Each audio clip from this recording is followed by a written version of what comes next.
diriwayatkan sekaligus oleh Imam Bukhari dan Imam Muslim, itu ada istilah di dalam ilmu hadis muttafaqun alaih, itu satu. Atau ada istilah rawahu asy-syaikhani. Hadis ini diriwayatkan oleh dua imam hadis asy-syaikhani. Nah, itu hadisnya berarti hadis sahih yang diriwayatkan oleh Imam Bukhari dan Imam Muslim. Nah, hadis ini dari sahabat Rasulullah yang bernama Muawiyah radhiyallahu anhu. Muawiyah berkata, qala Rasulullah sallallahu alaihi wasallam, "May yuridillahu bihi khairan yufaqihu fid din." Jadi hadisnya cukup pendek. Man yuridillahu bihi khairan. Siapapun, kata Rasul, yang dikehendaki oleh Allah, ya, siapapun yang dikehendaki oleh Allah baginya kebaikan, maka ciri yang paling nampak, yang paling jelas adalah yufaqihu fid din. Maka Allah akan memberikan kepadanya pemahaman yang mendalam dalam urusan agama. Kenapa saya katakan pemahaman yang mendalam? Ya. Di sini ada ungkapan yufaqihu, ya, yufaqihu. Kalau kita belajar bahasa Arab, kata yufaqihu ini ala wazni fa'ala yufa'ilu, ya, fa'ala yufa'ilu. Fa'ala yufa'ilu ini artinya litaksir. Apa itu litaksir? Yang menunjukkan arti banyak. Jadi ciri orang yang dikehendaki darinya kebaikan, ya, kebaikan, maka ciri yang pertamanya adalah Allah berikan kepadanya pemahaman yang banyak dan mendasar dan mendalam tentang ad-din, tentang agama. Itu satu. Nah, bicara tentang ad-din ini, ya, ada 3 hal. Ulama ada mengatakan rukun agama, ya. 1 yaitu tentang akidah, ya, atau bicaranya adalah tentang iman. Itu 1. Isinya agama, intinya ada 3. Yang kedua tentang syariah, ya. Yang ketiga yaitu tentang akhlak. Orang yang diberikan oleh Allah dan diinginkan oleh Allah darinya kebaikan, maka Allah berikan kepadanya pemahaman yang mendasar, pemahaman yang benar, pemahaman yang mendalam tentang 3 hal ini, ya, baik tentang akidah atau keimanan, baik tentang syariat yaitu tentang tata cara kehidupan dalam Islam, baik tentang akhlak dalam kehidupannya. Kita bahas satu persatu. Ada yang bertanya, bagaimana tentang ekonomi? Masuk ke dalam syariat. Karena dalam Islam itu apapun tata cara kehidupan yang diinginkan oleh Allah, yang dicontohkan oleh Rasulullah 24 jam oleh seorang mukmin, oleh seorang muslim, itu urusannya adalah masalah syariat. Baik itu tentang bagaimana cara berekonomi, bagaimana cara berpolitik, bagaimana cara bergaul, berinteraksi, apapun itu dibahas dalam syariat. Kemudian yang pertama sebetulnya adalah tentang akidah atau keimanan. Bagaimanakah iman ini? Sebetulnya panjang sekali, kalau kita ingin bahas nggak cukup 1-2 jam. Karena iman itu punya rukun ada 6, yaitu beriman kepada Allah, beriman kepada malaikat, beriman kepada kitab-kitab sucinya Allah, beriman kepada para nabi dan rasulnya Allah, beriman pada hari kiamat, beriman kepada qada dan qadar, baik dan buruknya. Qada dan qadar itu adalah dari Allah, ya. Maka ciri orang yang dikehendaki oleh Allah darinya kebaikan, orang ini diberikan oleh Allah Subhanahu wa taala pemahaman yang mendasar dan mendalam dan benar tentang akidah dan tentang keimanannya. Yang ketiga, ciri orang yang dikehendaki oleh Allah darinya kebaikan adalah Allah berikan kepadanya pemahaman yang mendalam, pemahaman yang mendasar, pemahaman yang benar tentang apa itu akhlak. Ya. Kalau tiga hal ini, maaf, tidak ada pada diri seorang muslim, walaupun dia mengaku, oh saya Islam, oh saya beriman, tapi kalau ditanya tentang keimanan, ditanya tentang kaidah, apa fungsinya iman, apa fungsinya akidah, dia nggak ngerti, nggak paham.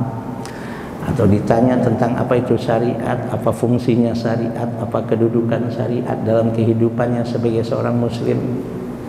Atau ditanya tentang apa itu akhlak, bagaimana cara berakhlak dengan Allah, bagaimana cara berakhlak dengan kitab suci, bagaimana cara berakhlak dengan guru, bagaimana cara berakhlak dengan orang banyak, bagaimana akhlaknya seorang pemimpin, bagaimana akhlaknya seorang politisi, bagaimana akhlaknya seorang pedagang dan sebagainya.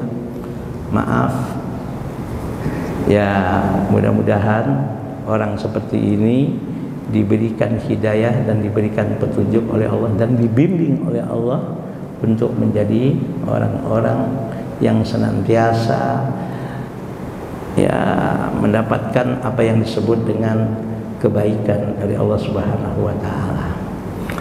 Nah, makanya di dalam kitab yang saya bawa ini, Taudhibul Ahkam min Bulughil Maram, dikatakan begini. Hadis ini merupakan dalil akan agungnya ya pemahaman yang mendasar di dalam agama, yang mana ia mencakup usul-usul keimanan, syariat Islam, hakikat ihsan dan ilmu tentang halal dan haram. Maka demikianlah agama ini mencakup seluruh aspek penting dalam kehidupan. Karena Jibril tatkala ditanya tentang persoalan-persoalan tersebut, kemudian dia menjawab, Rasulullah sallallahu alaihi wasallam bersabda kepada para sahabat, "Hadza Jibrilu atakum yu'allimukum dinakum." Jadi ada satu hadis yang sering kita pernah mendengar, hadis Jibril. Kalau mau lihat hadis Jibril ini di dalam kitab yang paling mudah, Arba'in Nawawi, hadis yang kedua, yaitu suatu waktu ketika Rasulullah SAW dengan para sahabat berkumpul, tahu-taunya datang seorang laki-laki yang rambutnya hitam sekali, bajunya putih, sedikit pun tidak kelihatan bahwa orang ini datang dari tempat yang jauh. Tahu-tahu duduk di hadapan Rasulullah SAW dan bertanya ke Rasulullah SAW tentang 4 hal. Yang pertama bertanya tentang apa itu iman. Yang kedua bertanya apa itu Islam yang disebut dengan syariat.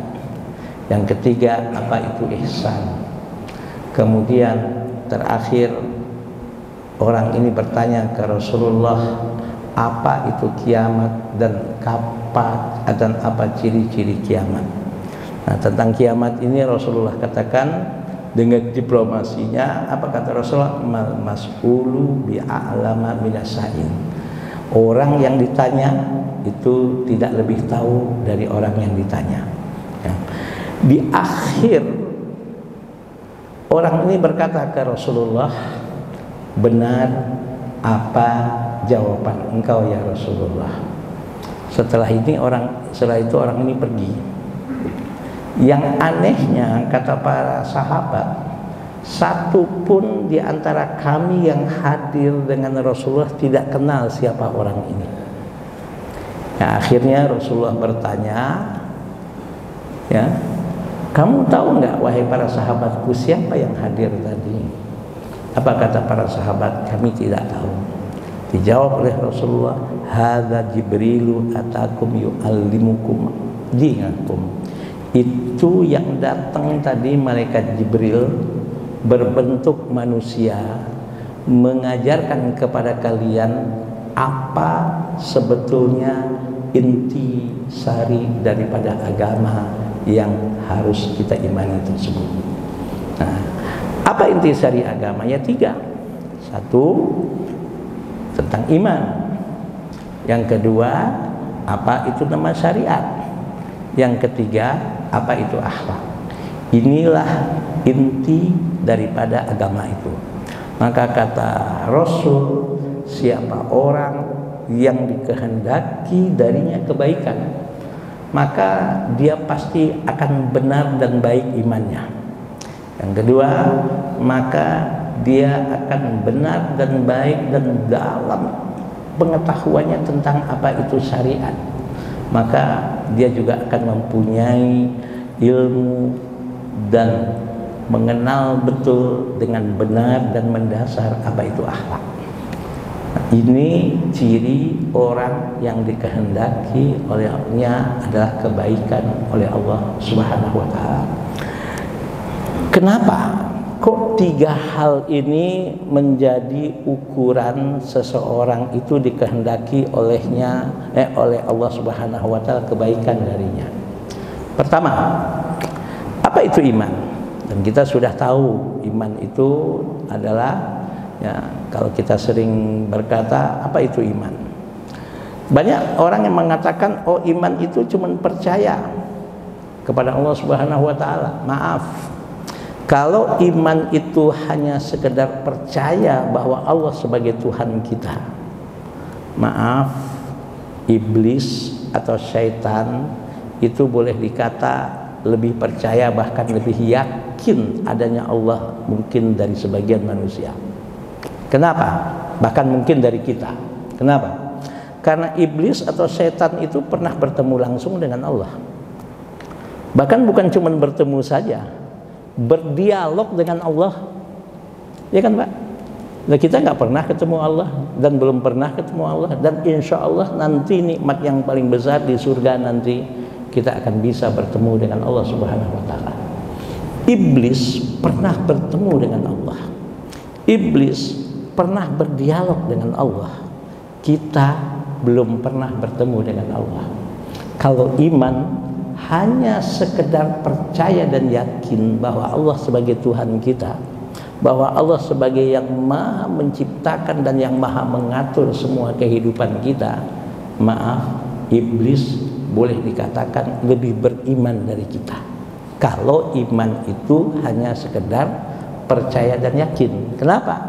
Karena orang yang bertemu langsung dan pernah melihat langsung, bahkan berdialog langsung, ya pasti lebih percaya dan lebih yakin dengan yang belum pernah bertemu, apalagi berdialog.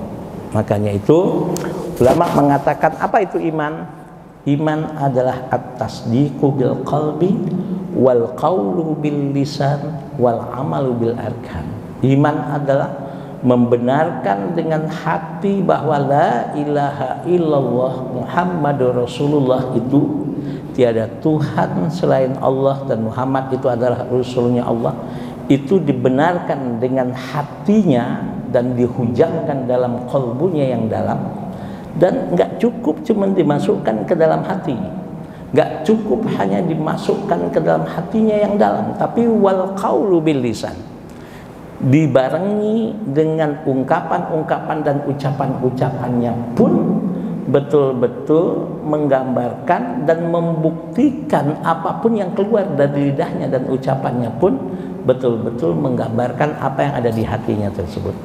Dan juga tidak cukup hanya sekedar apa yang di hati dan di mulut, tapi juga wal amalu bil arkan, dibuktikan dengan apa yang disebut dengan anggota tubuhnya dari ujung rambut ke ujung kaki 24 jam, dari dia bangun tidur sampai tidur kembali, bahkan sampai dia meninggal dunia menghembuskan nafasnya yang terakhir.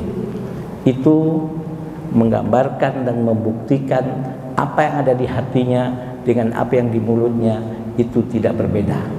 Itu yang namanya orang beriman. Maka orang beriman itu insya Allah kemana kakinya dilangkahkan, landasannya adalah imannya. ide dan pemikiran apapun yang keluar dari otaknya, siapapun dia, dimanapun dia, maka iman yang menjadi landasannya. Apapun yang akan dilakukannya, dimanapun dia berada, iman yang menjadi landasannya. Itulah yang disebut dengan orang beriman. Nah, orang yang betul-betul tahu, mengerti, faham dengan benar, dan mendasar ilmunya, pengetahuannya tentang iman ini, insya Allah dia tidak akan pernah keluar dari jalur. Kenapa? Karena dia yakin apapun yang dilakukannya, apapun yang akan diucapkannya, apapun gerak-geriknya, itu dia yakin akan diminta pertanggungjawaban oleh Allah Subhanahu wa taala. Maaf, coba kalau seseorang sudah mengalami krisis iman atau salah dalam memahami iman. Kan iman itu kan fungsinya apa? Sebagai landasan hidup. Jadi fondasi kehidupan kita itu nggak boleh lepas dari iman. Jangankan satu hari, 1 detik pun nggak boleh lepas, Pak. Kalau iman ini dilepas, apalagi maaf, sudah mendewakan, mentuhankan selain Allah, ya sudah selesai. Betul nggak, Pak? Yang disebut dengan syirik. Kita nggak boleh mentuhankan kecuali yang boleh kita tuhankan dan yang harus kita tuhankan hanya Allah Subhanahu wa taala. Makanya itu Allah Subhanahu wa taala berfirman, ya.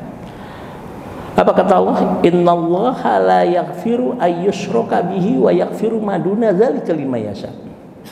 Allah tidak akan pernah mengampuni dosa kalau dosa itu merupakan perbuatan syirik dan mensekutukan Allah, mempertuhankan selain Allah. Maaf, sadar atau tidak sadar, banyak manusia yang mempertuhankan harta. Sadar gak sadar, na'udzubillah, mudah-mudahan bukan kita. Banyak manusia yang mempertuhankan pangkat dan jabatan. Banyak manusia yang mempertuhankan ilmu. Banyak manusia yang mempertuhankan dunia. Contoh, tidak sedikit manusia yang menggadaikan harga dirinya, menggadaikan agamanya, menggadaikan imannya, bahkan menghalalkan segala macam cara hanya demi harta. Banyak orang yang maaf sudah nggak tahu halal, nggak tahu haram demi untuk mendapatkan jabatan. Bahkan bukan sekedar mendapatkan jabatan, mempertahankan jabatan. Sudah nggak tahu lagi itu yang namanya malu, udah nggak tahu lagi. Banyak kan yang seperti ini, dianggap dengan harta dia mampu melakukan apapun. Dianggap dengan jabatan dia mampu melakukan apapun. Maaf, dia nggak sadar bahwa di dunia ini ada orang yang punya jabatan yang mungkin sampai saat ini belum ada orang di dunia sehebat dia, yang bernama Firaun. Ada orang yang mempunyai jabatan yang selama ini belum ada yang bernama seperti Namrud. Kenapa saya katakan? Seorang penguasa yang zalim dan diktator, bahkan mengaku dirinya Tuhan, yang nggak pernah sakit. Ujung-ujungnya mati dalam keadaan hina. Ujung-ujungnya tinggal sejarah. Orang yang mempertuhankan harta materi, dia nggak sadar bahwa ada dalam kehidupan dunia ini yang bernama adalah korun.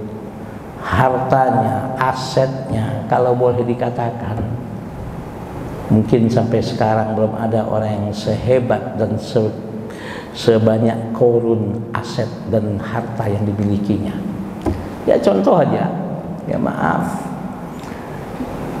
di Rawamangun ini ada orang gali sumur, pas tahu-taunya dapat kotak, ya Pak ya, dibuka tuh kotak, ada perhiasan. Orang bilang apa, Ustaz Muhammad? Harta apa? Harta karun. Padahal kasusnya korun di zaman Nabi Musa. Padahal kasusnya korun di Mesir, nggak ada hubungan dengan di Jakarta. Tapi apa yang terjadi pada korun?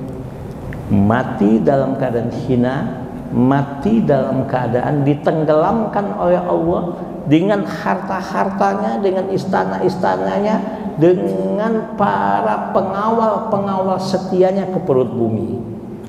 Korun tinggal cerita, korun tinggal sejarah. Begitu juga Fir'aun dimatikan oleh Allah Subhanahu wa taala dalam keadaan hina, ditenggelamkan oleh Allah di lautan. Untuk sebagai bukti kepada manusia, mayatnya diselamatkan oleh Allah Subhanahu wa taala. Fir'aun tinggal cerita. Nah, maka orang yang betul-betul diinginkan oleh Allah darinya kebaikan, iman itu betul-betul masuk ke dalam lubuk hatinya yang dalam. Ya, coba kita lihat, Pak, yang sekarang terjadi kepada saudara-saudara kita di Palestina. Subhanallah, itu anak-anak Palestina itu, Pak, ada suatu halakoh ya, anak-anak Palestina itu pernah ditanya, ayo di antara Anda anak-anak siapa yang cita-citanya ingin jadi dokter? 1, 2 nunjuk. Siapa yang mau jadi insinyur? 1, 2 nunjuk. Tapi ketika ditanya siapa yang akan menjadi mujahid dan mujahidah, semua saya.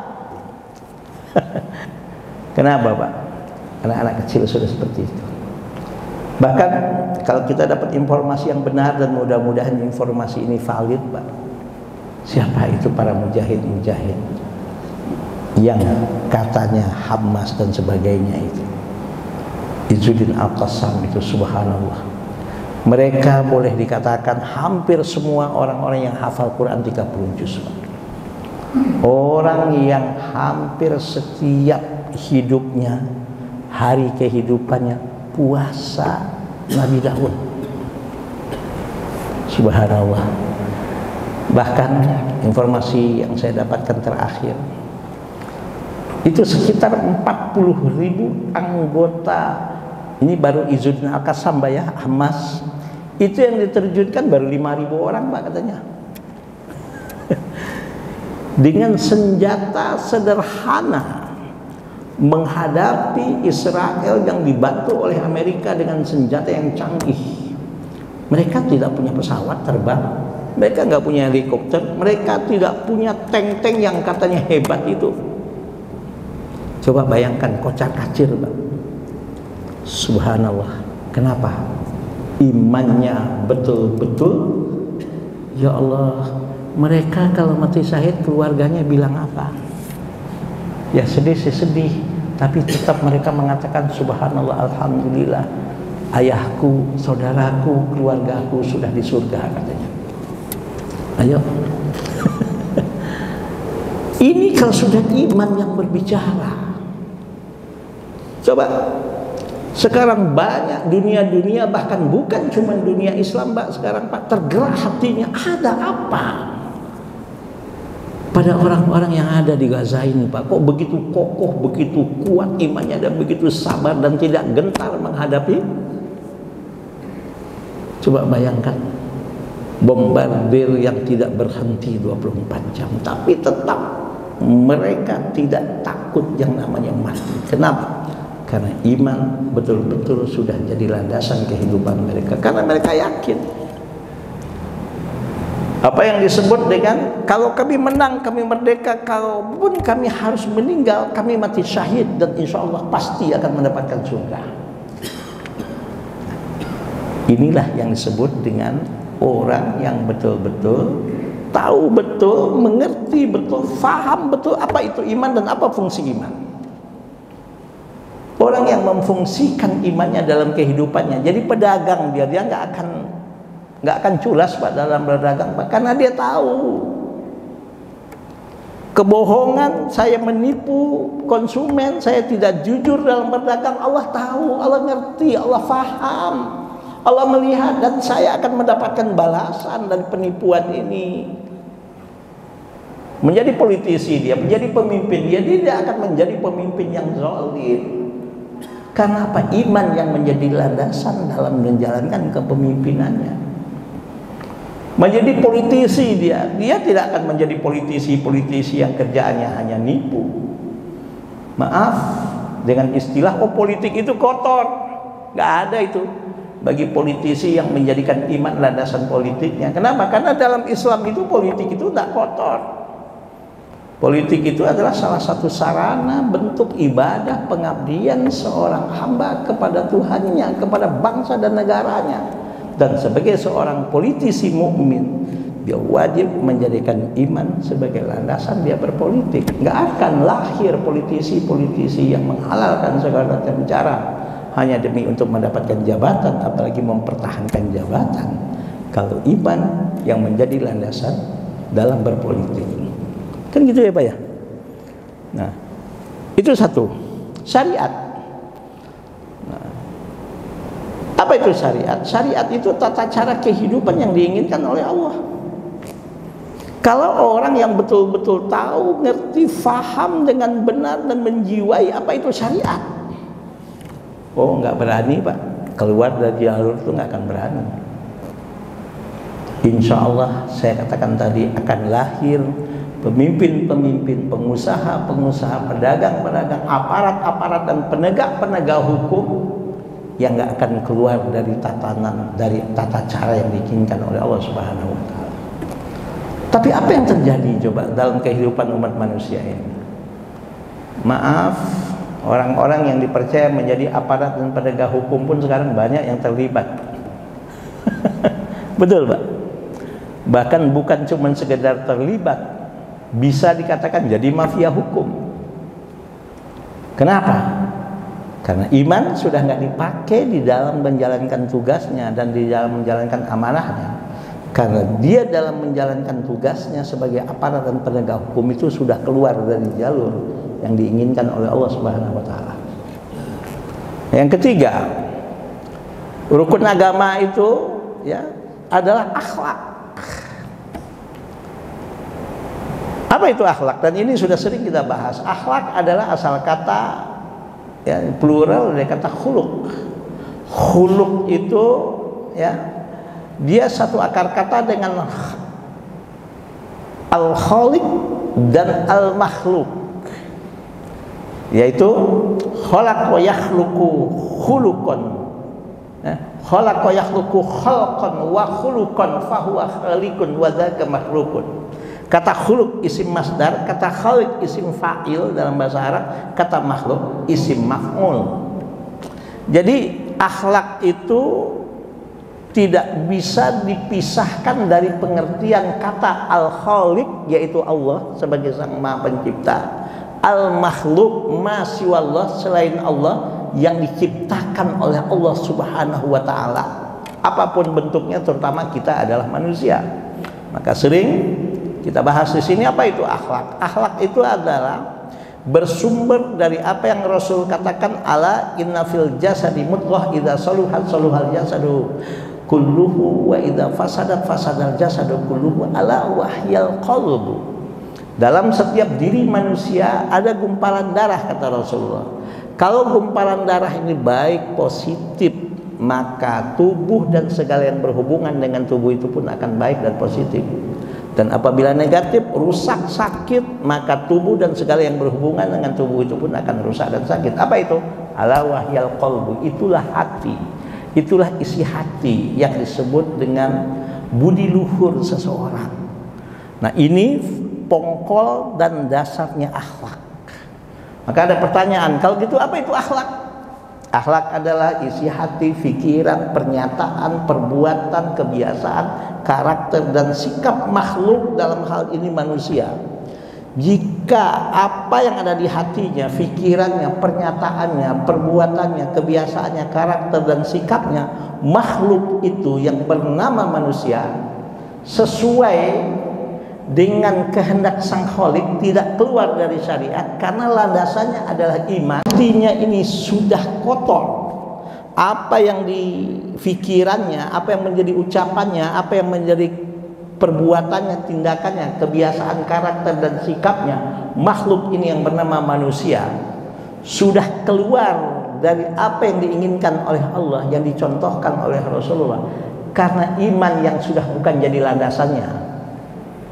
Itulah yang disebut dengan akhlak tercelah. Nah, 3 hal ini kata Rasulullah sallallahu alaihi wasallam jaminan ya dari Allah Subhanahu wa taala yang diinformasikan oleh Rasulullah sallallahu alaihi wasallam.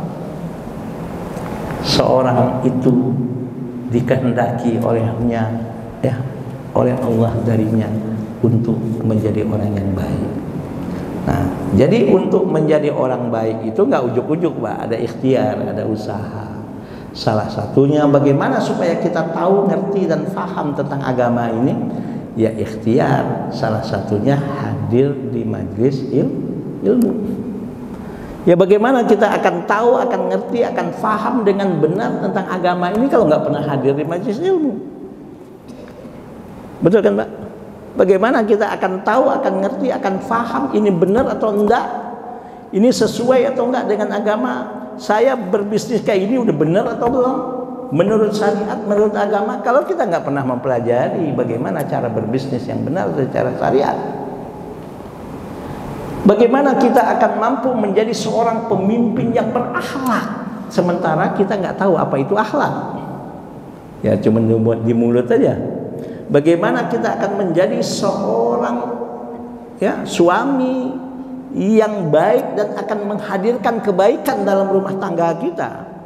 Maaf kalau kita nggak ngerti apa itu iman, apa itu syariat, apa itu yang namanya akhlak. Kenapa? Karena kita nggak mau hadir di majelis ilmu, karena kita nggak mau belajar. Bahkan kita anggap agama itu cuma gitu-gitu aja. Padahal ya untuk apa Rasulullah SAW diutus? Untuk apa para Rasul dari zaman Nabi Adam sampai zaman Nabi Muhammad diutus oleh Allah? Ya kan otomatis tuh untuk membawa agama Allah. Dan agama Allah itu dari zaman Nabi Adam sampai zaman Nabi Muhammad itu soal urusan akidah, urusan keimanan semua sama. Ani'budullaha wa la tusyriku bihi syai'a. Beribadahlah engkau kepada Allah, abdikanlah hidupmu kepada Allah, dan jangan sekali-sekali kau berbuat syirik.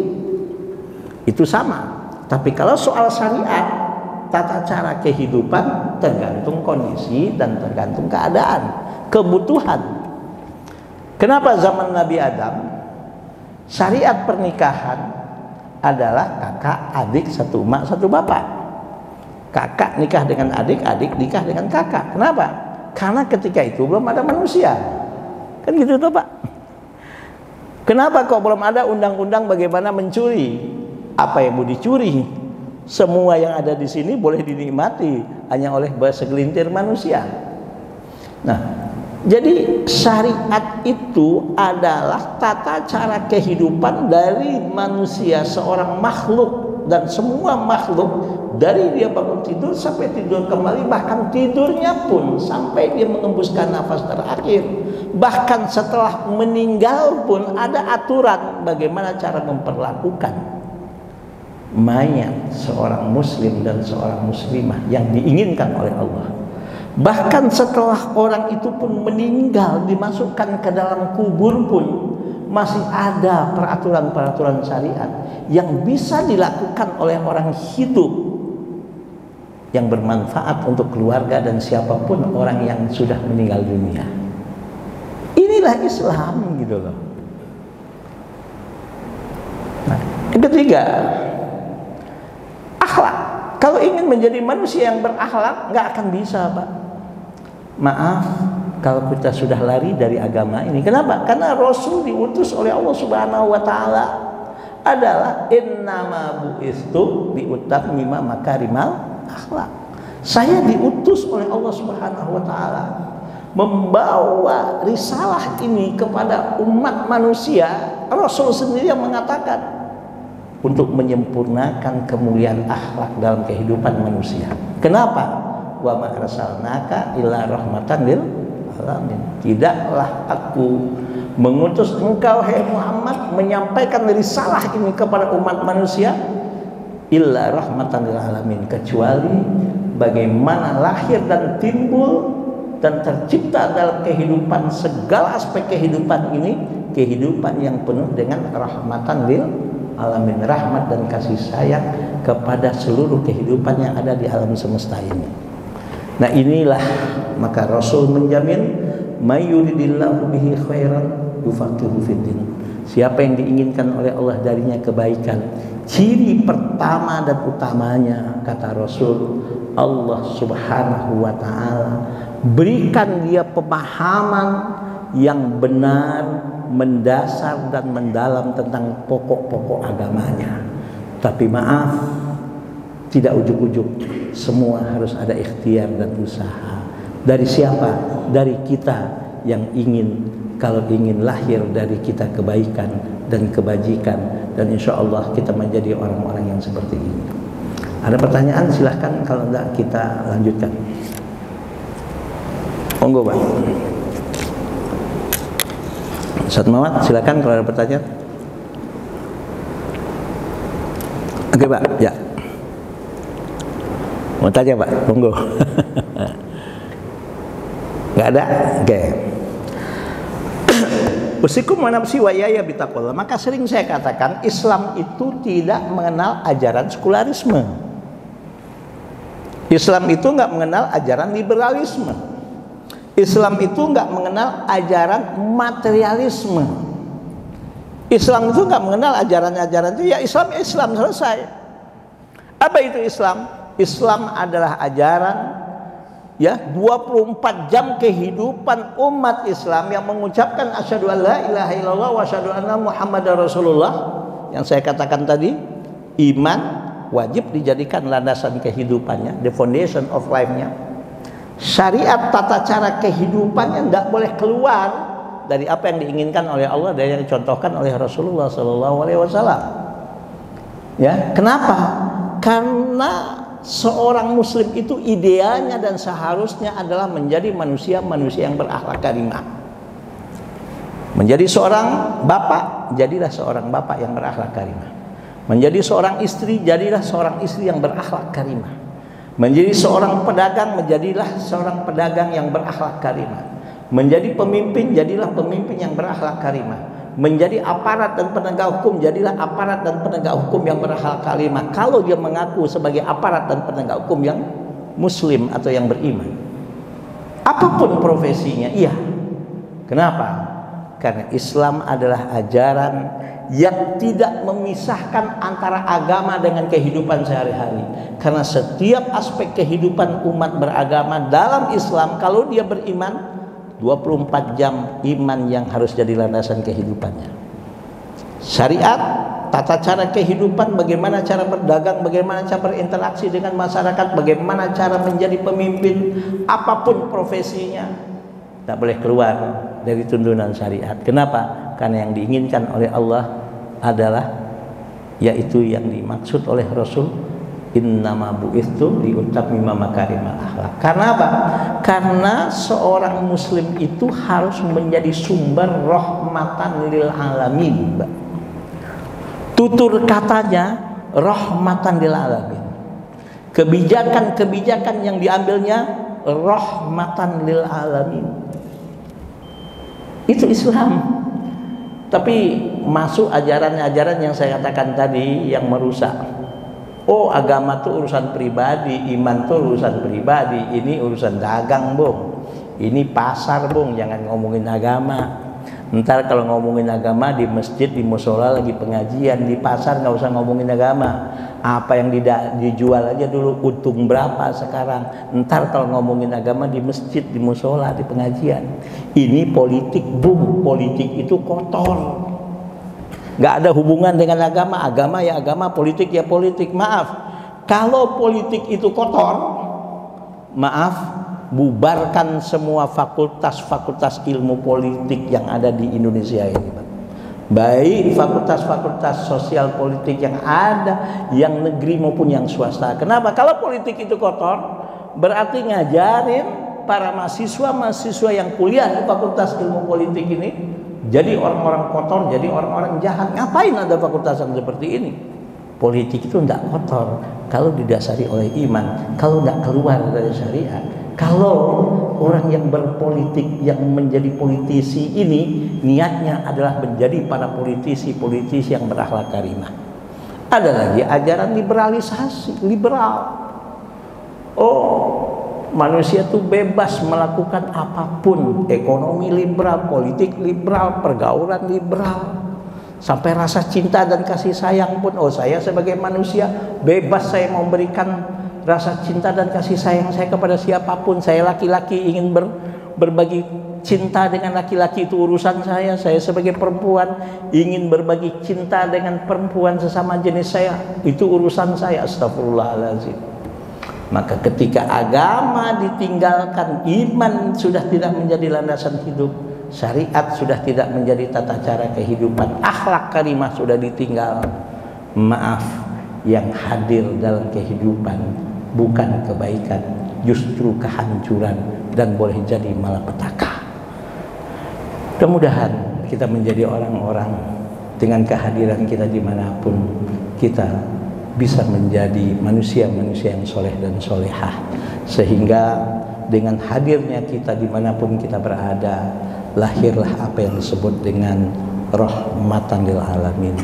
Dan mudah-mudahan ridho, rahmat dan keberkahan dari Allah senantiasa dilimpahkan oleh Allah dalam kehidupan kita, dan mudah-mudahan sisa usia yang Allah masih berikan kepada kita dapat kita isi dengan taat dan ibadah kepada Allah Subhanahu wa taala, sehingga kapanpun, dimanapun, sedang apapun kita mengakhiri hidup kita berharap mudah-mudahan kita mati dalam keadaan beriman, menghembuskan nafas kita terakhir dalam keadaan diridhoi oleh Allah, yaitu mati dalam keadaan husnul khatimah. Subhanakallahumma wa bihamdika asyhadu an la ilaha illa anta astaghfiruka wa atubu ilaik. Wallahul muwaffiq ila aqwamit thoriq. Assalamualaikum warahmatullahi wabarakatuh.